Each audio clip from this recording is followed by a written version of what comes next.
الله أكبر الله أكبر الله أكبر الله أكبر أشهد أن لا إله إلا الله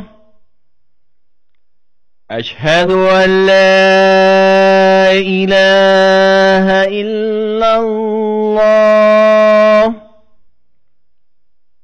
أشهد أن محمدا رسول الله أشهد أن محمدا رسول الله حي على الصلاة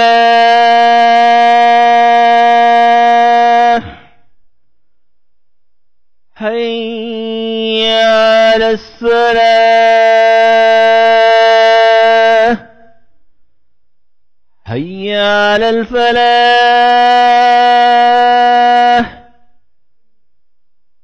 حي على الفلاح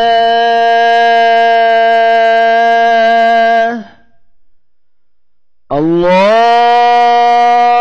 أكبر الله أكبر لا إله إلا الله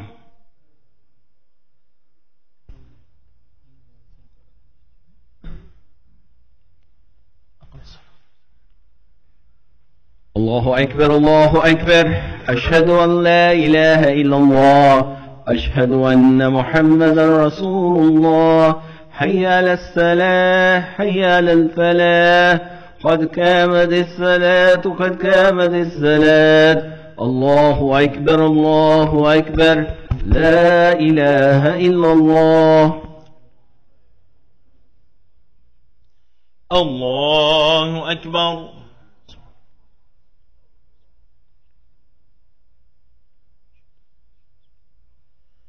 الحمد لله رب العالمين الرحمن الرحيم مالك يوم الدين إياك نعبد وإياك نستعين اهدنا الصراط المستقيم صراط الذين أنعمت عليهم غير المغضوب عليهم ولا الضالين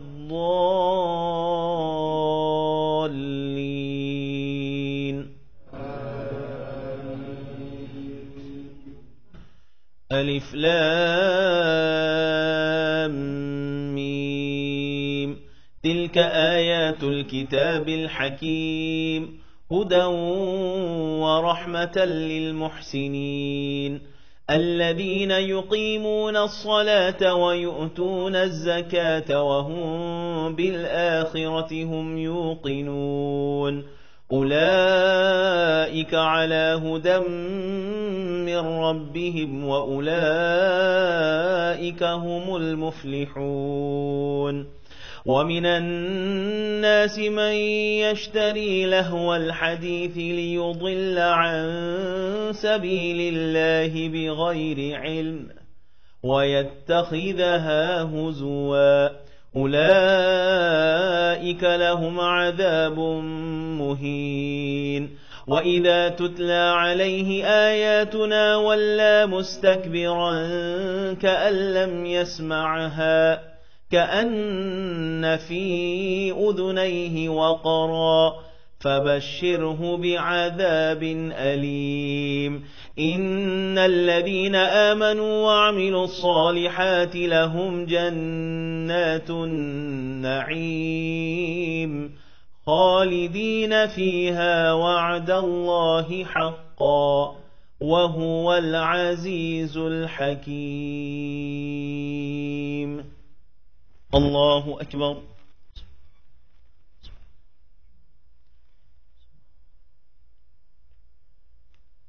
سمع الله لمن حمده الله أكبر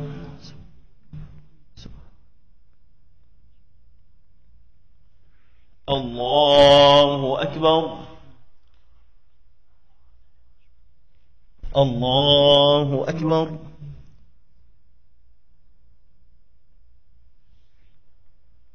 الله أكبر. الحمد لله رب العالمين الرحمن الرحيم مالك يوم الدين إياك نعبد وإياك نستعين اهدنا الصراط المستقيم صراط الذين أنعمت عليهم غير المغضوب عليهم ولا الضالين.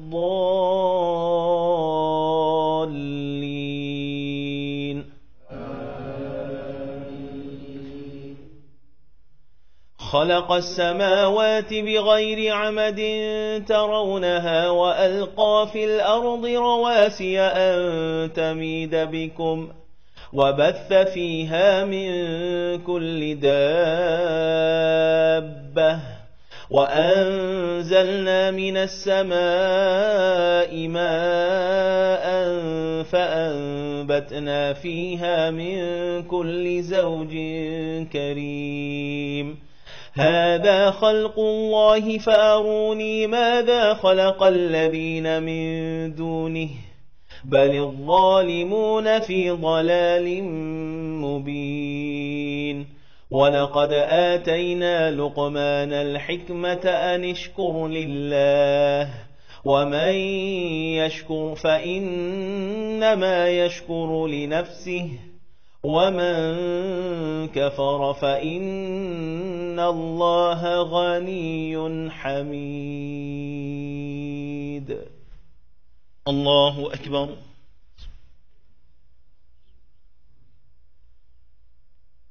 سمع الله لمن حمده. الله أكبر.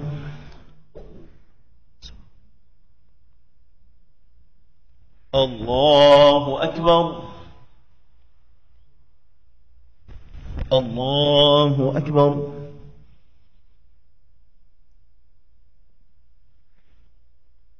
الله أكبر.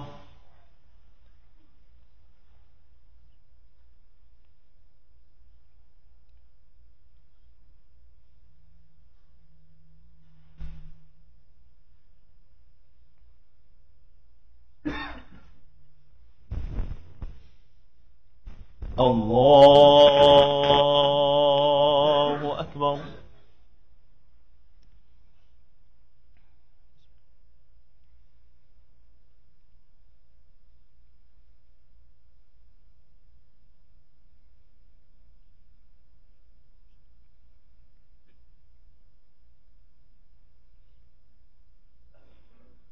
الله أكبر.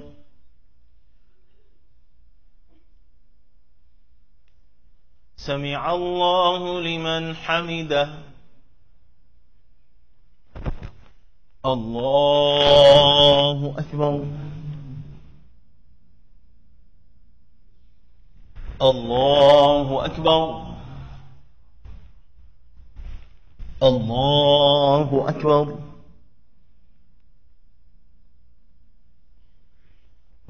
الله أكبر.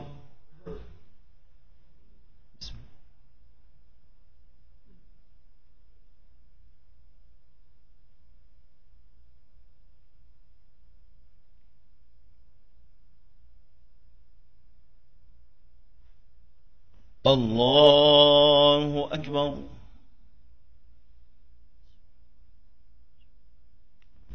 سمع الله لمن حمده.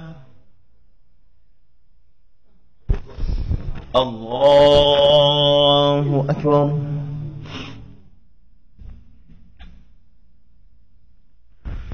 الله أكبر. الله أكبر.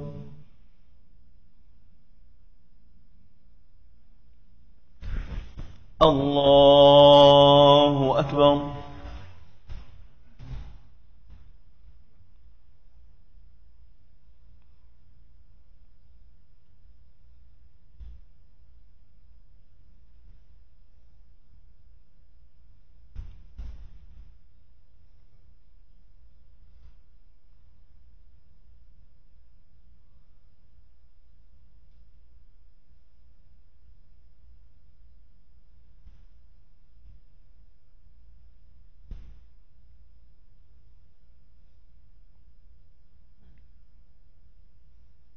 السلام عليكم ورحمة الله. السلام عليكم ورحمة الله.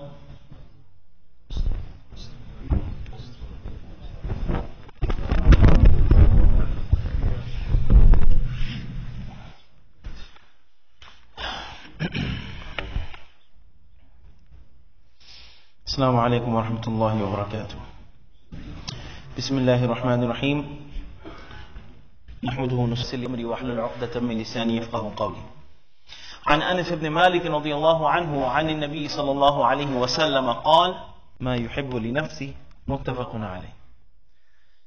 Anas radiallahu anhu states from the Prophet sallallahu alaihi wasallam as saying, none of you have attained complete faith until you start loving for your brother what you love for yourself. As you know, the chapter that we are going over, the chapter of Nasiha, translated as giving one another advice or counsel. And in the explanation and upon expanding on the word Nasiha, you have heard me use the word bringing out the best in one another and bringing out the best in yourself towards Allah, towards His book, towards His Prophet, towards those in leadership, and towards everyone else. This hadith and this statement of the Prophet ﷺ is the foundation and the introductory principle in bringing about that notion of an-nasiha. How do you bring about the best in others? And how do you go about being the best version of yourself? This instruction of the Prophet ﷺ is the foundation for that. لا يؤمن أحدكم. Now, if you take the literary meaning of لا يؤمن أحدكم, it means none of you have achieved faith. None of you have believed. This is the literary sense. In other words, if someone does not love for their brother what they don't love for themselves, in the literary sense of this, there is no what? There is no iman. Now, this in the light of other ahadith, we understand this not in its literary sense, but it is the basic aqidah of Ahlus Sunnah wal Jama'ah that our faith, our iman, our belief, the existence of our belief is not contingent on any good or bad deed, or any bad deed for that matter. In other words, any sin that one commits, regardless of how heinous that crime may be, with the exception of kufr, outright kufr, and with the exception of shirk, any bad deed or evil deed or sin that is committed does not take someone out from the fold of Islam. It does not deem that person as not having faith. Okay? This is our aqidah based on the light of other hadith. However, the usage of this phrase by the Prophet ﷺ, it highlights the significance and the importance of the message he is trying to say. So important that the Prophet ﷺ has phrased it as not having iman altogether. Now, this is a warning. This comes from tarheeb. You have two types of ahadith of the Prophet ﷺ, two types of ways and mediums of transferring a message across. One is targhib, is, oh, you know what? You should do this. It's very good for you. Right? You should lose weight. It's good for your health. And another way of saying it, you better lose 10 pounds by the next time your physical comes, or else.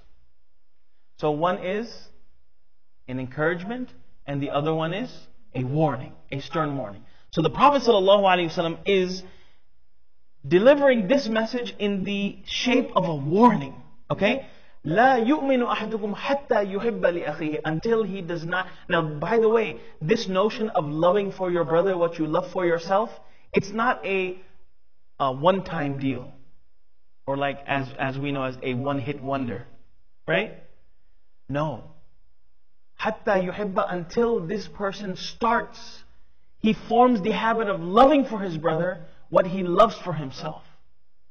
until a person does not have this mindset and frame all the time with everyone, true and complete faith cannot be obtained. Ibn Rajab rahimahullah, he mentioned specifically that this hadith is an expansion of ad-deen nasiha, which was mentioned in the beginning of the chapter. That deen is all about counsel, it's all about giving advice to one another. And then he also adds to this, that a part of this notion is not only what loving for others what you love for yourself, but also disliking for others what you dislike for yourself. This is the other part of that coin.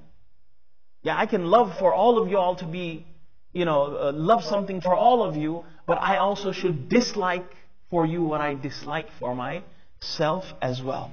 Ibn Allan, rahimahullah, he is the commentator for Riyadh al-Salihin. He has a 4-volume commentary called Nuzhatul Muttaqeen. And he mentions in the commentary of this hadith, that this becomes very easy to internalize if you internalize another hadith of the Prophet ﷺ. And that hadith is that all of the believers, in their mutual mercy and compassion for one another, كَأَعْضَاءِ جَسَدٍ وَاحِدٍ, they are like the limbs of one body, the same body. When one limb is under distress, the entire body responds. So if you envision everyone around you to be a part of the same body, so when you want something good for the other person, in reality you want it for yourself as well. It is like wanting it for yourself. So wanting harm on someone is synonymous to wanting harm upon yourself. Now, moving forward, one last point. This is going to be a 2-night hadith. يُحِبَّ لِأَخِيهِ. What a person should start loving for their brother. So what does this mean? Does it mean only our courtesy should only extend to our Muslim brothers and sisters? Well, obviously, charity starts at the house. Okay? So first of all, you have to be good to yourself. You have to be good to your immediate family members. You have to be good and show kindness and courtesies to your extended family members. And then there is another extension of that family, which is all of us. Those who Allah subhanahu wa ta'ala has coined, إِنَّمَا الْمُؤْمِنُونَ إِخْوَةً. All of the believers are as brothers. And subhanallah, it's not limited just to this. And I'll leave this for tomorrow, in which the Prophet ﷺ, in another hadith in Sahih Muslim, talks about wanting for everyone around you. Wanting to treat everyone around you the way you would like to be treated. An-nas. Open statement. All of the public. Muslim or not. And subhanallah, one thing about loving for others what you love for yourself, right? If there's something that you like and something that you love, deep down in your heart, you're like, oh, you know what? I wish I had that, or I would like to have that, or I would love to have that. Certain car, certain whatever it is, or I would like to go visit this place. It builds up in your heart. And then what happens? It comes on your tongue. You might mention it in conversation that, you know what, I've always wanted to go to Turkey. I hope to go to Turkey one day. Or whatever the situation may be. When you love something, you ask for it. You ask for it in your heart. You want it in your heart. You want it on your tongue. When you have a good experience, oh, you know what, Brother Atta, you should go visit Turkey one day. It's amazing. Right? I want you to do the same.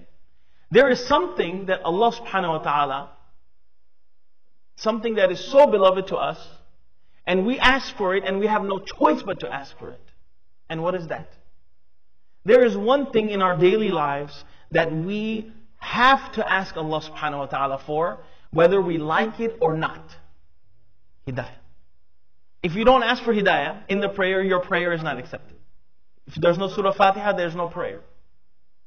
Hidayah is something that is so important to us that even if we consciously forget to ask Allah subhanahu wa ta'ala, unconsciously Allah subhanahu wa ta'ala is making us bring it on our tongue. Ihdina Sirat al-Mustaqim. So something that is so important for us, and by the way, being on the path or starting off on the straight path doesn't mean you're going to end on the straight path.